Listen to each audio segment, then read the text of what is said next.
I've been meaning to discuss Luigi Mangione, United Healthcare insurance denials for almost over a week now. There is just so much to unpack in this story, I don't even know where to really begin.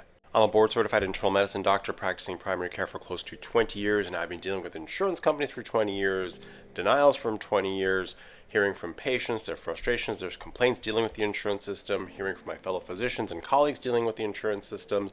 So I've heard it all for 15 to 20 years, and this is a problem and issue that is near and dear to my heart and many physicians like myself.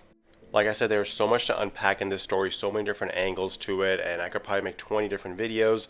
Let's start with really the macro, which is the overall avenue that this has given people to voice their frustration and their anger towards the health insurance system in this country.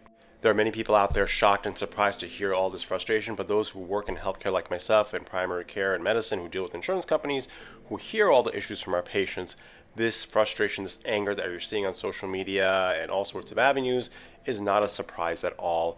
We've been feeling it for decades now. This frustration, this anger, this overall venting that's being done on this national scale is very much justified. But when it comes to making action and change in this very broken healthcare system, violence is never justified. So let's clarify that first of all. So here's my first real macro sort of opinion, observation on this sort of revelation, I guess you could say, about to the world at how frustrated people are with our healthcare system. I'm going to throw some water into the fire here because it's going to get worse, not going to get better.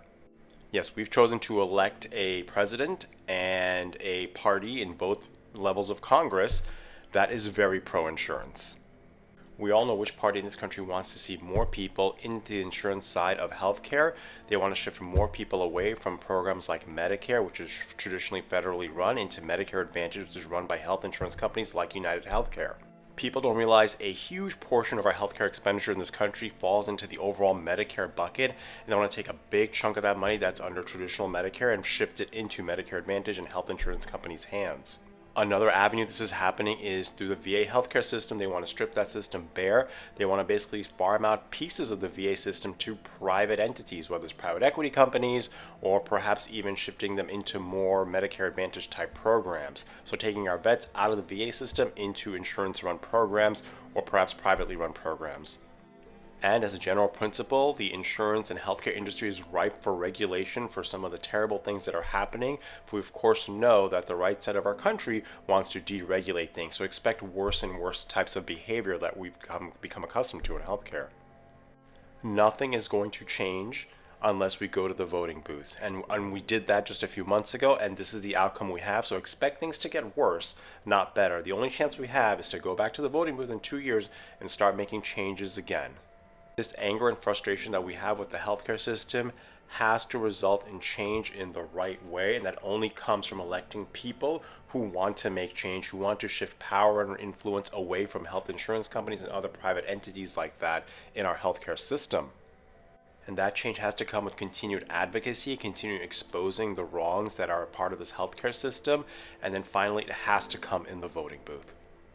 For everybody out there that is frustrated with the healthcare system and using this event as a means to channel that energy and anger, I hear you, I feel you, I see you.